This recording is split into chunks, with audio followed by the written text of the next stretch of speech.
Sir ഞാൻ അങ്ങേ 2 ദിവസം മുമ്പ് വിളിച്ചു.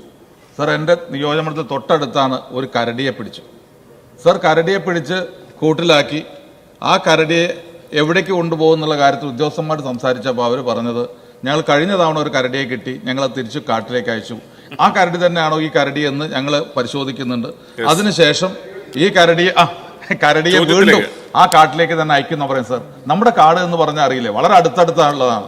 അപ്പോൾ കരടിയെ പിടിച്ചു കഴിഞ്ഞാൽ അതൊന്ന് സൂവിലേക്ക് മാറ്റിയാനുള്ള സൗകര്യങ്ങൾ ചെയ്തു കഴിഞ്ഞാൽ ആ ഒരു കാട്ടുമൃഗത്തിന്റെ ആക്രമണത്തിൽ നിന്നെങ്കിലും ജനങ്ങൾ രക്ഷപ്പെടാൻ കഴിയും.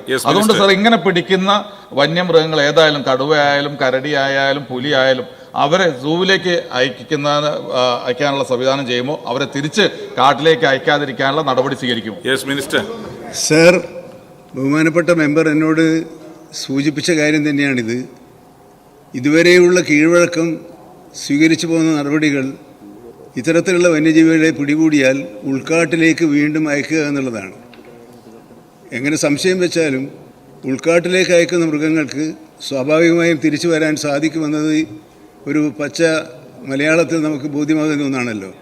അതുകൊണ്ട് അങ്ങ് നിർദ്ദേശിച്ചതുപോലെ ഇങ്ങനെ പിടിക്കുന്ന വന്യമൃഗങ്ങളെ തൃശ്ശൂരിൽ പുതുതായി ആരംഭിച്ച സുവോളജിക്കൽ പാർക്കിൽ അയച്ചു തുടങ്ങിയിട്ടുണ്ട്. ഇനിയും ഇന്നലെയും കൊണ്ടുവന്നിട്ടുണ്ട്, ഇനിയും അത് കൊണ്ടുവരും. അതുപോലെ തന്നെ ഇത്തരത്തിലുള്ള വന്യമൃഗങ്ങളെ പിടികൂടിയ വന്യമൃഗങ്ങളെ സംരക്ഷിക്കാനും ചികിത്സിക്കാനുമുള്ള ഒരു പ്രത്യേക സംവിധാനവും ഉണ്ടാക്കുന്നതിന് വേണ്ടി ഉള്ള പരിപാടികൾ ആവിഷ്കരിച്ച് നടപ്പിലാക്കിക്കൊണ്ടിരിക്കുകയാണ്. കോഴിക്കോട് ജില്ലയിലെ പേരാമ്പ്രയിലാണ് അത്തരമൊരു സ്ഥാപനം